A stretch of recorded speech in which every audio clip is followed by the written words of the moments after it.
Fishing Advisory Board. Yes, good morning. My name is Martin Paish. Sure. I don't normally have to use a microphone, so I apologize if your ears start to hurt. I'm the Director of Sustainable Fisheries for the Sport Fishing Institute of BC, but this morning I'm going to put a different hat on. I am also the Chair of the British Columbia Sport Fishing Advisory Board, and look forward to helping you folks learn a little bit about this morning.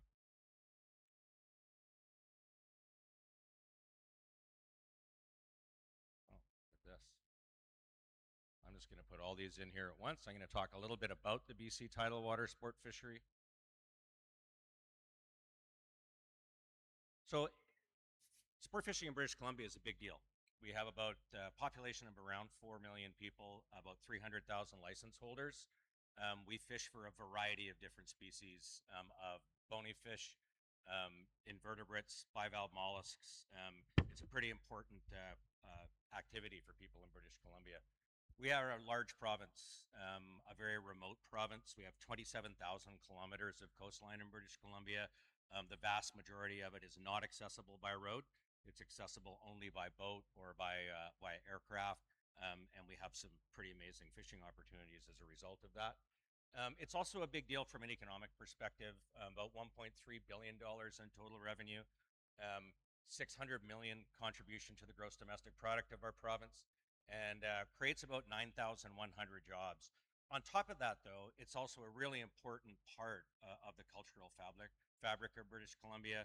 I live on Vancouver Island, population of about 870,000 people. In the area that we live in, there are boats in every second driveway.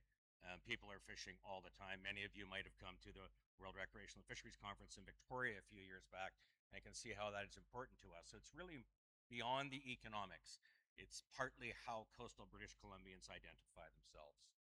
Resources are shared in Canada with commercial fisheries and Indigenous fisheries. Indigenous fisheries in Canada and in British Columbia have priority of access over all species over everybody else, and we're actually involved in a review of our salmon allocation policy now, which is something that we do. There's a mix of abundant stocks, particularly as it relates to salmon. There's a mix of very, very abundant stocks and stocks of concern. And in order to achieve a balance of protection for the stocks of concern and the ability to sort of optimize the benefits provided by other fisheries, creates a very complex set of regulations. I'll put them all on here. Oh, for crying out loud. Sorry, folks, I'm challenged by this. So in that background, how does government, management agencies consult with a recreational fishery?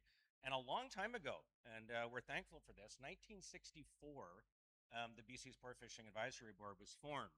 And we're thankful of the people that did it. And to talk about multi-generational activity in fishing, my father was one of the original people that formed that board.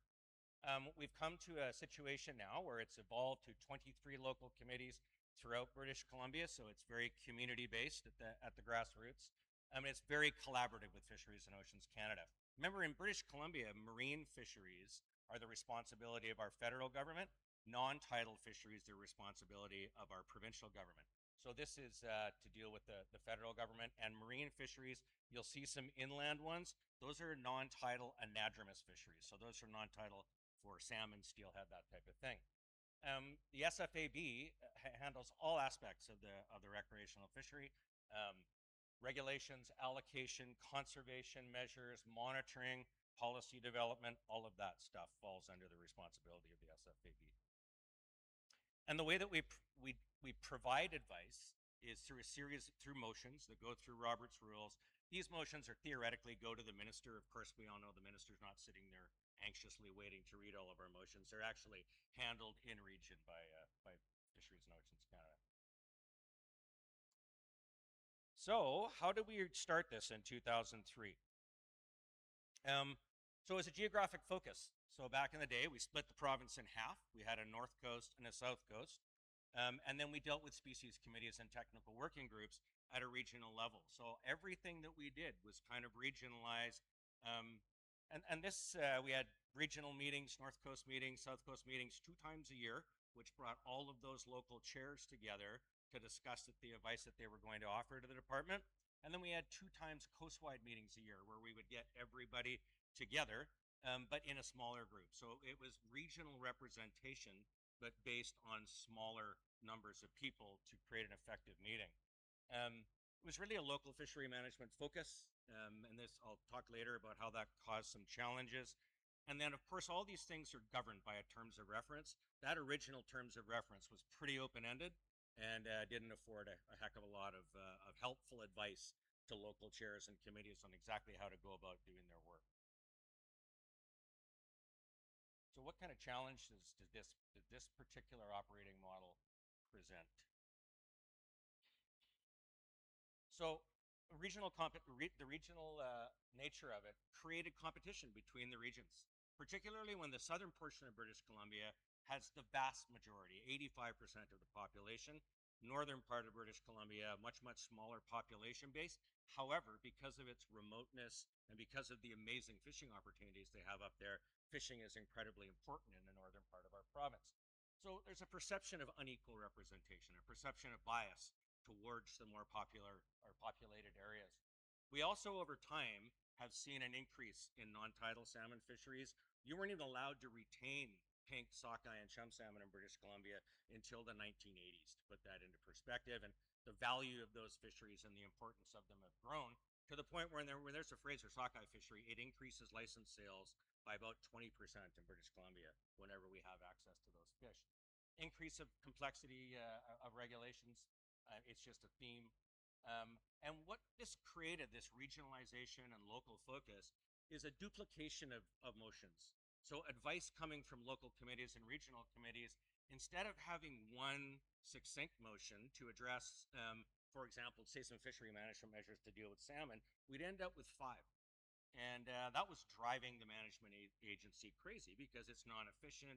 They're having to get back to these regions, and so it created some serious challenge. So in essence, the advice that was being offered was regional, but the fisheries and fish were dealt with on a coast-wide perspective. For example, halibut are considered one coast-wide stock that's managed that way, or they're highly migratory like salmon, where they're starting in the northern part of our province and then migrating through one stock at a time and almost like a bubble. And so therefore, regulations imposed in one area can have an effect on another area. And of course, there was lack of direction in the terms of reference I talked about a little earlier. So what did we do? This was identified as a problem. So for about 2 years, we went through an elaborate process to try and modernize it. So that was identified by all participants. It was collaborative again with the Department of Fisheries and Oceans. But in order to maintain objectivity, we were provided some funding to the Government of Canada to actually hire an independent facilitator, PricewaterhouseCoopers, who did an excellent job. There's a lot of work involved in this, so we created a Terms of Reference Development Committee, Operating Management Procedure Committee, and spread the load out. Done through mainly focus groups and workshops, which we found was a very efficient way to deal. Remember, we have 320,000 anglers we're trying to represent in 23 different communities, so we had to figure out how to focus the work and spread it out. And then there was regular check-ins at all levels. So at each of these various meetings I've talked about, we were providing updates on the process. Everything to do with the sport fishery in British Columbia is completely transparent, open. We hide no data. No discussions take place in closed room. And then the operating model needed to achieve a province-wide perspective to increase efficiency. Again, we focused on the terms of reference being more specific, more prescriptive, more directive to try and provide a consistent template for how this advice was offered. So what did we end up with? We did some pretty significant changes. Sorry this came out this way. I wasn't anticipating having to hit the button every time. We'll stop there. So instead of a regional-based model, we went to a species-based model. So now instead of dealing with North and South Coast regions, we're dealing with salmon, groundfish, pelagics, and invertebrates, and then policy and management, which we'll get into in a second.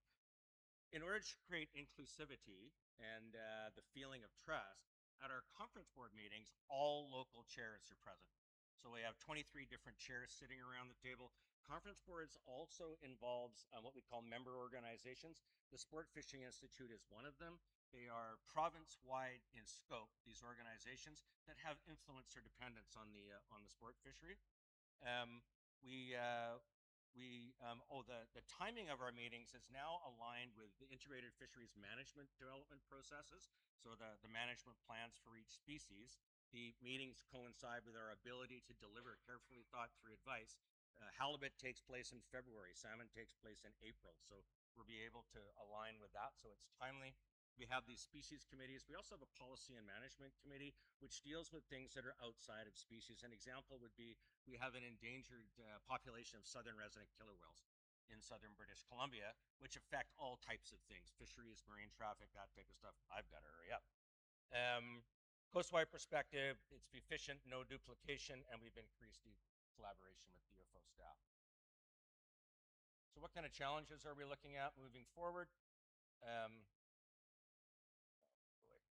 I've got limited time. There we go. We've got budget constraints in DFO are leading to virtual meetings.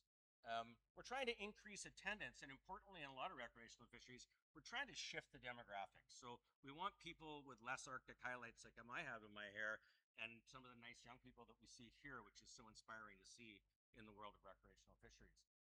Social media is being considered to a certain extent the equivalent of consultation and collaboration, when in reality it's not. Sitting behind your computer and voicing your opinion on a chat room is not the same of actually developing advice. We have increasing competition for resource with other users. I think that's probably a common theme everywhere. And conservation concerns, again, this theme of increasingly complex regulations. We do conditions of license in British Columbia.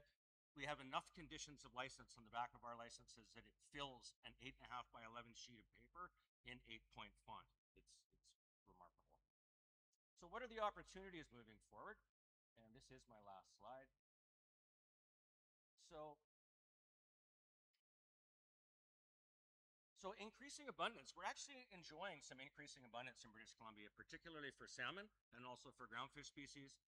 We have 2025 saw the largest, 2023 saw the largest abundance of both pink and Chinook salmon ever recorded in the Fraser River. So that's leading to more anglers. It's a great thing, but we need a way to consult with them. Current issues and these types of things are leading to more interest in recreational fishing. We are successfully integrating the non-tidal salmon fishery, which is an important component of our fisheries. We've lowered overall cost to DFO, like many governments in today's era, budget constraints and reduction in monies there. We're working on a program to try and increase the cost of our licenses. Anglers have agreed with this, to increase the cost of a fishing license with that additional revenue flowing directly back in to fishery management, in our case, mainly catch monitoring. And then the greater use of online resources to provide, help provide advice to our local chairs. So I don't have a conclusion slide. The reason for that is because we aren't done yet. This is an evergreen type of situation. As the fishery evolves and adapts, we need to evolve and adapt. And I'm getting the hook here. So thank you very much, you guys. I appreciate it. Thank you very much, Martin. We've got time for one question. Oh, one question? Yes. There is a huge amount of animosity often between anglers and state, provincial, and federal management agencies. Where does the advisory board fit into that, and how do you get along with anglers, and do they trust you way more than they trust the management agencies? That's an excellent question, and it's live every jurisdiction I've ever known about. We found that the Sport Fishing Advisory Board's been around for a long time, right? 60 plus years it's been around.